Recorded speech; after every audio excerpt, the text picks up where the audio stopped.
यो गैंडाकोट 11 भेडाबारीको पूर्व पश्चिम राजमार्गभन्दा माथितिरको खेत हो।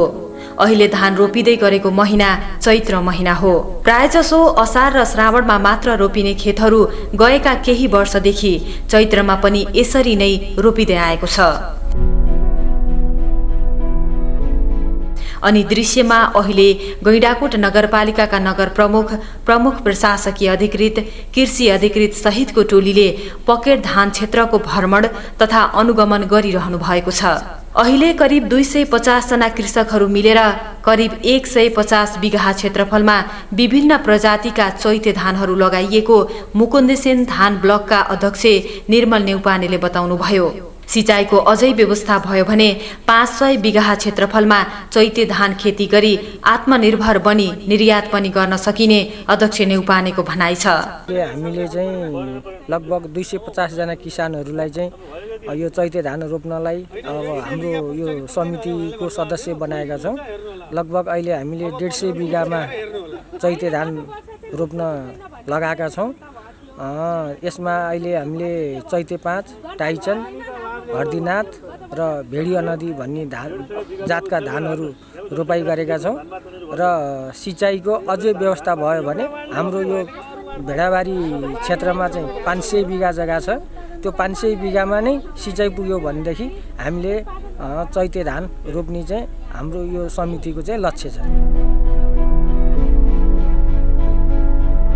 हामीले यो प्रधानमन्त्री प्राविधिक कार्यालयको अनुदान अनुसार धान पकेटलाई धान ब्लकमा सञ्चालन गरेका छौँ र हामीले 150 बिघा खेतहरू चैते धान लगाएका छौँ। यो धान चाहिँ हिउँदेको तुलनामा डबलभन्दा बढी कृषकहरूलाई बढी उत्पादन दिइरहेको छ र यसले कृषकको आय आर्जनमा वृद्धि गर्नुको साथै रोजगार बढाउने काम समेत गरेको छ र यसमा अझै सपोर्ट आवश्यक छ। यसमा अझै हाम्रो नगरपालिकाले पनि मेयर साहबले पनि हामीलाई यो विद्युतको तारहरू लाइनहरू दिने काममा मेयर साहबको पूर्ण सहयोग हुँदाखेरि हामीले बोर्डिङ सञ्चालन गर्न सकेका छौँ।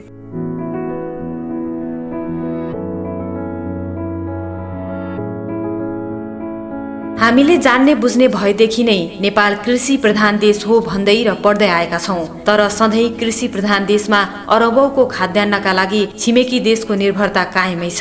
किनकि नेपालमा कृषि उत्पादनको प्रचुर सम्भावना भए पनि परम्परागत खेती प्रणाली नै यहाँ प्रचलित छ।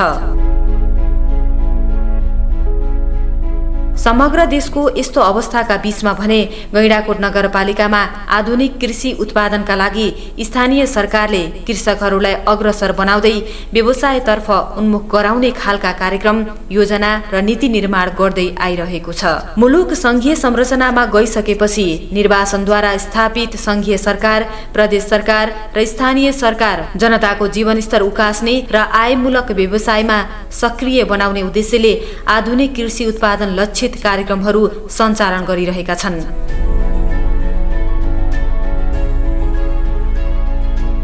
गण्डकी प्रदेश अन्तर्गतको गैंडाकोट नगरपालिकाले आयात गरिने उत्पादनलाई विस्थापन गरी स्वदेशी उत्पादनलाई प्रोत्साहन बढाउन कृषि व्यवसायलाई प्रमुख प्राथमिकतामा राखेर काम अगाडि बढाएको छ। विभिन्न आयमूलक, सिपमूलक र रोजगारमूलक कार्यक्रमहरू अघि सार्दै गर्दा अहिले गैंडाकोट नगरपालिका धान र मकैमा आत्मनिर्भर बनेको छ भने बिस्तारै तरकारी तथा हलेदोमा पनि नगर आत्मनिर्भरतातर्फ अगाडि बढिरहेको नगर प्रमुख छत्रराज पौडेलले बताउनुभयो। र मकै र धानकै सुधार भन्ने भने हामी अहिले करिब पनि अहिले हिउँद धानको रूपमा पनि करिब 150 बिघा जमिनमा हिउँद धान खेती सुरुवात रोपन कार्य सुरुवात भइसकेको छ, जहाँ हामी त्यसलाई भूमिगत सिँचाइबाट पर्याप्त मात्रामा पानीको व्यवस्थापन गरेका छौँ। त्यसै गरी मकै पकाउने क्षेत्रको रूपमा जुन आइरहेको छ त्यो कार्य पनि निरन्तर साथै अगाडि बढाएका छौँ र धान पकाउने क्षेत्र, मकै पकाउने क्षेत्र रूपमा अगाडि बढाउने सन्दर्भमा लाग्छ। सङ्घीय सरकार, प्रदेश सरकार, स्थानीय तहले पनि पहिला हाम्रो जस्तै पेसा व्यवसाय के हो भन्दा हामी कृषि भनिरहेका छौँ, तथापि कृषि पेसा व्यवसाय भनिरहँदा पनि हामी खाद्यान्न परिनिर्भरता थियो। तथापि अहिले यो नगरपालिका म आत्मविश्वास साथ भन्न चाहन्छु, यो नगरपालिकामा हामी आफूले उत्पादनबाट नगरवासीले खान पुग्ने गरी मकै र धानमा आत्मनिर्भर भइसकेका छौँ। त्यसै गरी तरकारीमा पनि आत्मनिर्भरतातर्फ अगाडि बढेका छौँ अनि हलेदो बेसारतिर पनि हामी आत्मनिर्भर गइरहेका छौँ। 2 वर्ष अगाडि बर्खे धान रोप्न पनि गाह्रो हुने गैंडाकोट 11मा अहिले राज्यले चैते धान उत्पादन गर्नका लागि धान उत्पादन ब्लक क्षेत्र नै निर्माण गरी भूमिगत सिँचाइको राम्रो व्यवस्था गरिदिएपछि कृषकहरू चैते धान खेतीतर्फ आकर्षित भएको र उत्पादनमा पनि वृद्धि भएको छ। त्यो क्षेत्र भनेको 2 वर्ष अगाडि भनेको बर्खे धान रोप्न पनि अलि गाह्रै हुने सिँचाइले गर्दा त्यस्तो क्षेत्र थियो। जब हामी अघिल्लो वर्ष चाहिँ धान पके क्षेत्र भनेर चाहिँ हाम्रो गैंडाकोट नगरपालिकाले त्यसलाई छनौट गरिसकेपछि हामीले त्यहाँ बोरिङहरू सिँचाइको लागि बोरिङहरू खन्ने काम भयो र अघिल्लो वर्षैदेखि बर्खे धानलाई त रोप्नको लागि त सहज त त्यसै नै भयो। प्लस चाहिँ हामीले अघिल्लो वर्ष करिब 100 बिघामा चैते धान चाहिँ हामीले त्यहाँ उत्पादन गरेका थियौँ भने अहिले यो वर्ष चाहिँ बढाएर 150 देखि 200 बिघासम्ममा हामीले चैते धान रोप्दैछौँ र यसको लागि चाहिँ अब हामीले कृषकहरूलाई चैते धानको बारेमा धानको ब्याड कसरी राख्ने के गर्ने भन्ने बारेमा पनि हामी पेली स्तरमै गरेर प्राविधिक कुराहरू पनि हामीले जानकारी गराउँदै गएका छौँ भने प्लस यतातिर सिँचाइको कामहरू पनि विस्तार गर्दै गएको हुनाले चाहिँ त्यहाँ चाहिँ धान उत्पादन चाहिँ राम्रै भएको छ। राज्यले महिला र पुरुषलाई समान अधिकारहरू दिए पनि हाम्रो समाजमा समानता भने त्यति हुन सकेको छैन। तर गैंडाकोट नगरपालिकाले भने महिलाहरूलाई सशक्तिकरण गरी आर्थिक विकासको मूलधारमा ल्याउने उद्देश्य सहित महिला अब चुलो चौकोमा मात्र सीमित हुनु हुँदैन भन्ने अभिप्रायका साथ महिलाहरूलाई कृषिमा लाग्न विभिन्न तालिम प्रदान गर्ने र व्यावसायिक बन्नका लागि विभिन्न अनुदान दिई प्रोत्साहन गर्दै आइराखेको छ।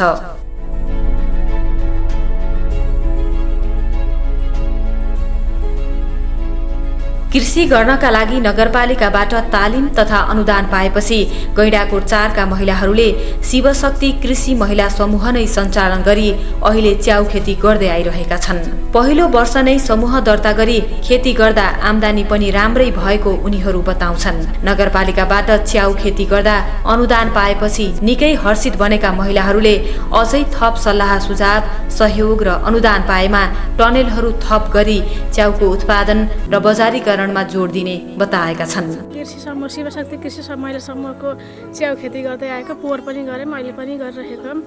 पोहोर अलि राम्रै आम्दानी भएको, त्यही भएर अहिले पनि एकचोटि 1 लाख सकियो, अर्को लाख बल्ल निस्किँदैछ। अहिले फेरि हिजो 2टा टनेलमा फेरि राखेर भ्याइयो। यो नगरपालिकाको अनुदानमै हामीले काम गरिरहेका छौँ। त्यस्तै नगरपालिकाले नै सहयोग गरेपछि गैंडाकोट 5 कुसुम घाटमा पनि अहिले छत्रा एग्रो फार्म सञ्चालन गरी 3वटा टनेल निर्माण गरी च्याउ खेती हुँदै आएको छ। यो 3टा टनेल बनाएको छु मैले अहिले।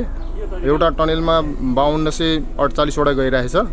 यो सानो बल हो, यो 2 मुखे छ, 1 किलोको हो। अनि यसमा चाहिँ हामीले नगरपालिकाबाट चाहिँ प्राविधिक सहयोगहरू पनि पाएछौँ र बिउमा चाहिँ 50% अनुदान पनि पाएछौँ। अहिले 3टा छ, अब यसलाई बढाएर लाने सोच छ मेरो। यस्तै गैंडाकोट नगरपालिकाले सम्भावना बोकेका क्षेत्रहरू अनुसार पकेट क्षेत्र नै निर्माण गरी कृषि उत्पादन गर्ने लक्ष्य लिए अनुसार धान उत्पादन हुने क्षेत्रमा धानको पकेट क्षेत्र, तरकारीको उत्पादन हुने ठाउँमा तरकारीको पकेट क्षेत्र, मकैको उत्पादन हुने ठाउँमा मकैको पकेट क्षेत्र, सुन्तला उत्पादन हुने क्षेत्रमा सुन्तलाको पकेट क्षेत्र, कागतीको उत्पादन हुने ठाउँमा कागतीको पकेट क्षेत्र नै घोषणा गरी कृषिमा क्रान्ति ल्याउने लक्ष्यका साथ गैंडाकोट नगरपालिका लागि परेको छ। त्यसका लागि खेतीयोग्य जमिनको भू छनौटदेखि माटो परीक्षण तथा आवश्यक प्राविधिक सहयोगहरू नगरपालिकाले किसानहरूलाई गर्दै आइरहेको छ। 15 जना दिदी बहिनी मिलेर केरा उत्पादनको प्रचुर सम्भावना बोकेको क्षेत्र गैंडाकोट नगरपालिकाको वडा नम्बर 1 मा समाजका महिलाहरू मिलेर केरा खेती गर्दै आइरहेका छन्। लकडाउनमा धेरै समय खाली भएकाले महिलाहरू मिलेर आर्थिक उपार्जनका लागि 7 सिस्टर कृषि बहुउद्देश्यीय समूह दर्ता गरी करिब 1 बिघा जमिनमा नगरपालिकाको प्राविधिक सहयोगमा केरा खेती गरिरहेका छन्। यो लकडाउनको बीचमा बेरोजगारी भएको अवस्थामा यो केरा रोप्ने हाम्रो विचार उब्जियो र हामी त्यहाँबाट केरा रोप्नलाई एउटा समूह तयार गऱ्यौँ। समूहमा हामी 15 जना छौँ। हामी अध्यक्ष उपाध्यक्ष सहित 7 जनाको समिति बनेको छ। अरू चाहिँ साधारण सदस्य हुनुहुन्छ। यो केरा रोप्ने हाम्रो मुख्य उद्देश्य चाहिँ हामी अब आय आर्जन गर्नको लागि हो। केराको लागि सिँचाइको लागि चाहिँ 2,50,000 अनुदान नगरपालिकामा हामीले गरेर सम्झौता गरिसकेका छौँ।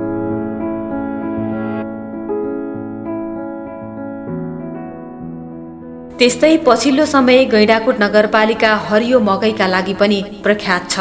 पूर्व पश्चिम यात्रा गर्ने यात्रुहरू गैंडाकोटका हाइवे सडकका किनारमा पोलेको मकै खाजा खान रोकिने समेत गरेका छन्, जसका कारण यहाँका किसानहरूको उत्पादनले बजार पाएको छ भने निकै राम्रो अर्थ उपार्जन गर्न समेत सफल भएका छन्। मकै तथा तरकारीको उर्वर भूमि रहेको गैंडाकोट 7 मा पनि नगरपालिकाको आर्थिक सहयोगमा मकै ब्लक सञ्चालन गरिएको छ। 400 बिघा भन्दा धेरै क्षेत्रफलमा मकै लगाइएको छ।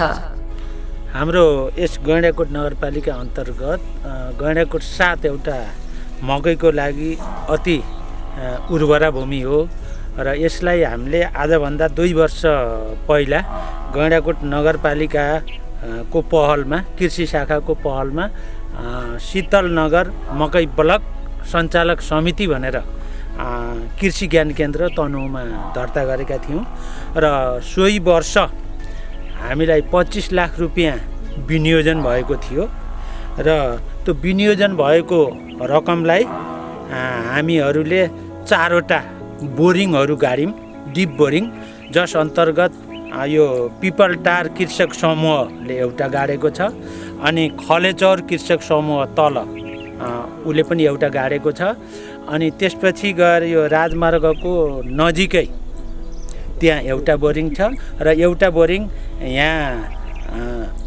यो बिचमा गैंडाकोटको 7 मै 4 वटा बोरिङ हाम्रा सञ्चालन भइराखेका छन् भने त्यसै अन्तर्गत हामीहरूले 4500 किलो युरिया मल,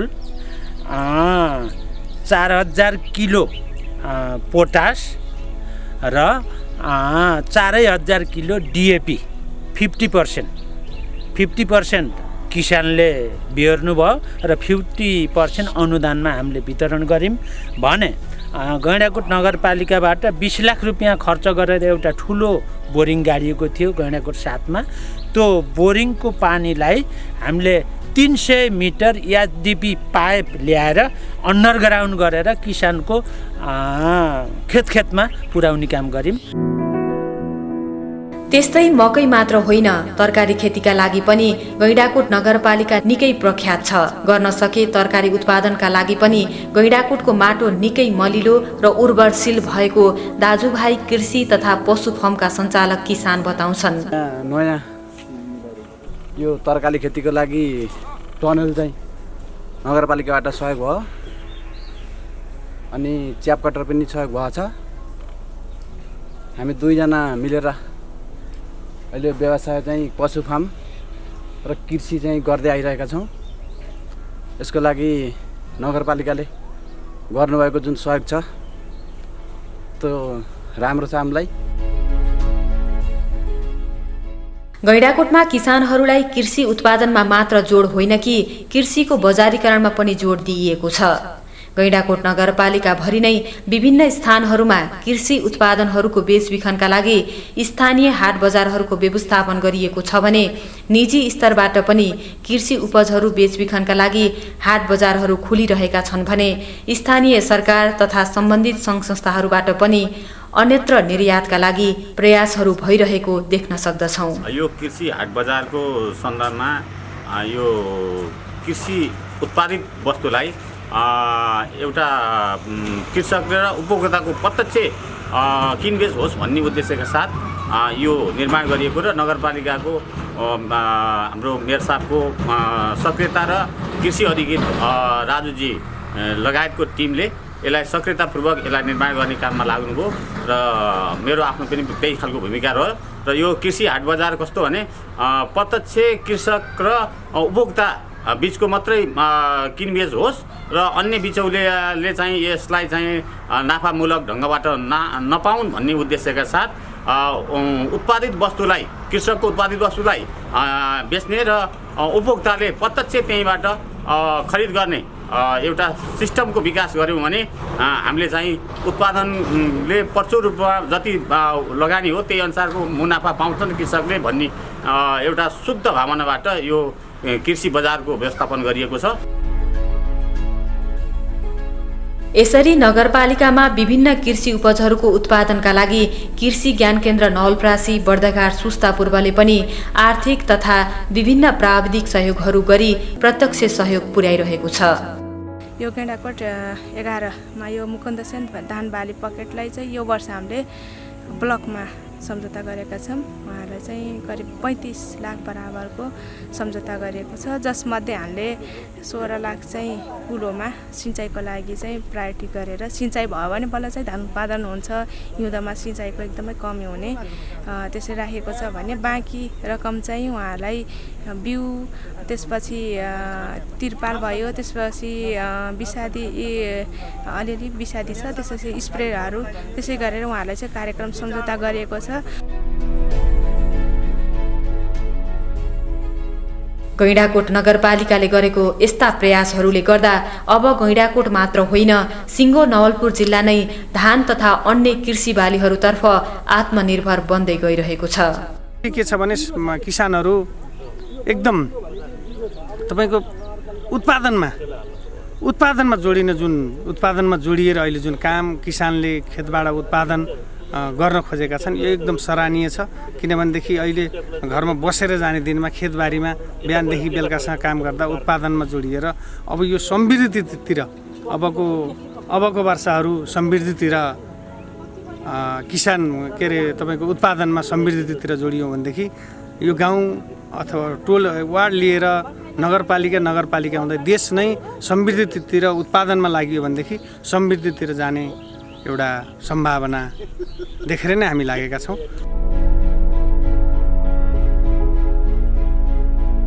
यसरी अन्य ठाउँबाट पनि प्रयासहरू हुने र राज्यले पनि अन्य ठाउँका कृषकहरूलाई यसरी नै सहयोग गर्दै जाने हो भने वर्षेनी आयात हुने कृषि उपजहरू देशमै उत्पादन गरी अरबौंको रकम देशमा नै रोक्न सकिन्थ्यो भने कृषिमा युवाहरूलाई आकर्षित गरी बेरोजगारी समस्याको अन्त्य गर्न सकिन्थ्यो।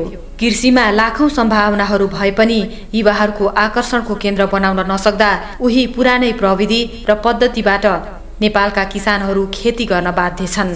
यसतर्फ गैंडाकोट नगरपालिकाले जस्तै अन्य नगरपालिकाहरूले पनि ध्यान दिन सके समृद्धि हाम्रै पालामा सम्भव छ। होइन भने हामी पछिका कति पुस्ताले पनि हामीले जस्तै नेपाल कृषि प्रधान देश हो भनेर किताबका पानामा मात्र पढ्नुपर्ने हो, त्यो समयलाई नै थाहा होला।